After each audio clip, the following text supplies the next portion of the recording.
Interview 1. Welcome to Digital Age. Today, we're discussing the impact of social media on communication with Dr. Laura, a professor of communication studies. Dr. Laura, thank you for joining us. It's great to be here. Social media has dramatically changed the way we communicate. How do you think it has influenced personal communication? Social media has made it easier for people to stay in touch, regardless of physical distance. Platforms like Facebook, Instagram, and Twitter allow people to connect with friends and family instantly. However, it's also led to a shift in the way we communicate. Conversations are shorter, more casual, and often lack depth. Many people rely on text or emojis to express emotions, which can sometimes lead to misunderstandings. That's an interesting point. What about the way businesses communicate with their customers through social media? Social media has completely changed business communication. It allows companies to engage with their customers in real time, provide customer support, and build brand loyalty.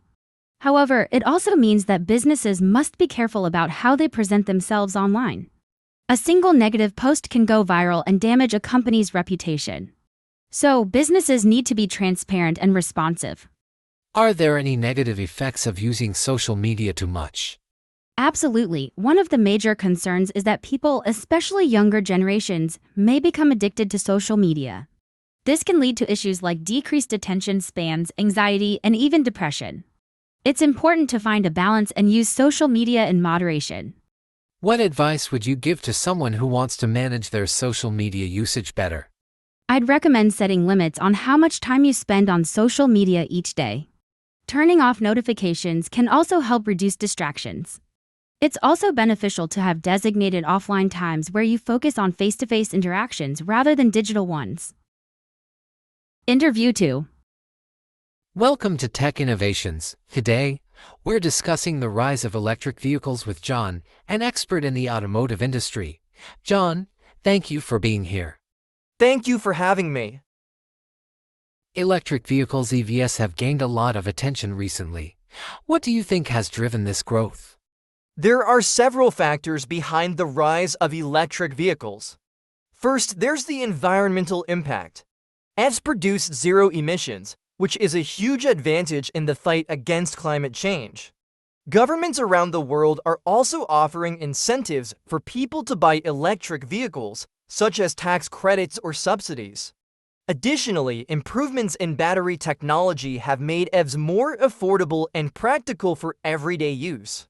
That's great to hear, but what about the challenges? Are there any drawbacks to EVs? One of the main challenges is the charging infrastructure. While it's improving, there are still not enough charging stations, especially in rural areas. Another issue is the limited range of some electric vehicles. However, battery technology is advancing rapidly, and we're seeing new models with ranges that rival gasoline-powered cars. The final challenge is the higher upfront cost, although, as I mentioned earlier, government incentives and lower running costs help to offset this. How do you see the future of electric vehicles? I believe EVs will continue to grow in popularity, and we'll see more options at different price points. As technology improves, we'll also see faster charging times and longer ranges. Many car manufacturers are already planning to phase out gasoline-powered cars in favor of electric models within the next decade. The future is definitely electric. What advice would you give to someone considering buying an electric vehicle? I'd recommend doing some research into the available models and considering how they fit into your lifestyle. If you have a long commute, make sure the vehicle has a range that meets your needs. Also, look into the charging infrastructure in your area. If you live in a city with many charging stations, an EV could be a great choice for you. Interview 3. Welcome to Health Hour. Today, we're speaking with Dr. Susan, a sleep specialist, about the importance of sleep for health. Dr. Susan, thank you for joining us. Thank you for having me.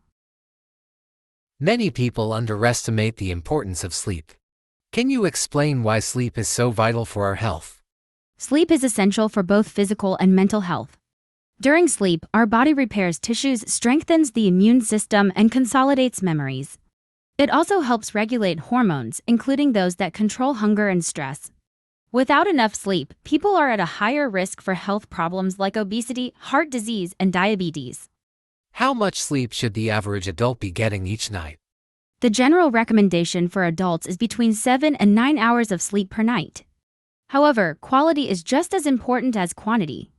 Deep, uninterrupted sleep is what allows the body and mind to recover properly. If you wake up frequently during the night, you're not getting the full benefits of sleep. What are some common reasons people don't get enough sleep? There are many reasons, but one of the most common is stress. When people are anxious or worried, it can be difficult for them to relax and fall asleep. Other factors include excessive use of screens before bed, caffeine consumption, and poor sleep environments. Things like too much light or noise can disrupt sleep. What can people do to improve their sleep quality? I'd recommend establishing a regular sleep schedule, going to bed and waking up at the same time every day, even on weekends. Creating a relaxing bedtime routine, such as reading or meditating, can help signal to your body that it's time to sleep. Limiting screen time before bed is also important, as the blue light from devices can interfere with the production of melatonin, a hormone that helps you fall asleep.